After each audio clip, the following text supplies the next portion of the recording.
I'm Ben Kwedar, and this is the Kwed Zone.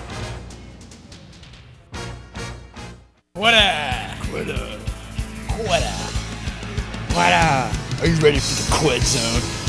I'm Ben Kwedar, and this is the Kwed Zone.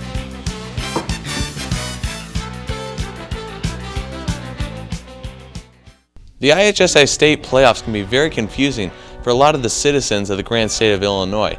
Even Sean and Gracia tried to explain it last year, but because of its complexity, it actually backfired and more people were confused. There's no way on God's green acre that I could explain what those folks do. I don't really get it.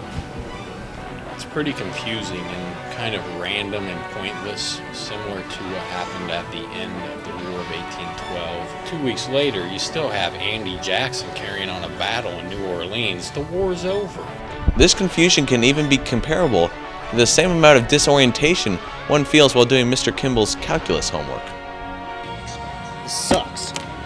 What the heck? Hey, hold on there, Jake. Playoff pairings aren't supposed to be boring and complex. They're supposed to be fun, exciting, and intense because it sets up non-stop turning action full of Football. Football. football. Football. Football. Gotta love it. So let's try to do this great sport justice and learn about the playoff pairings in a fun, exciting way.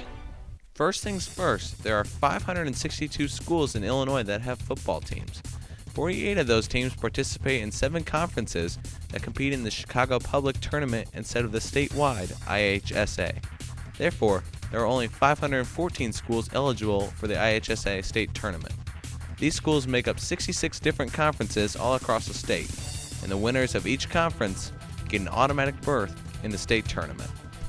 That leaves 448 schools competing for the remaining 190 spots.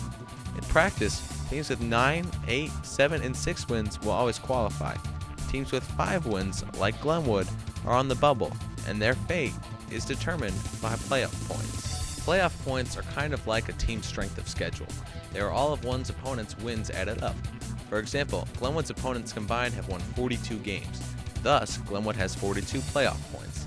After the IHSA simply selects the remaining 190 teams with the most wins and then playoff points, seedings are determined. When the tourney starts, the higher seeds visit the lower seeds, and thus we see your Glenwood Titans versus Sacred Heart Griffin Cyclones. The winner will advance to play the victor of the 4 and 5 matchup of Peoria Richwoods and Springfield High School, respectively. Well, there you have it, Glenwood. I hope now that you all are educated in how the IHSA playoff system really works. At Glenwood High School, I'm Ben Kwedar, GCNN.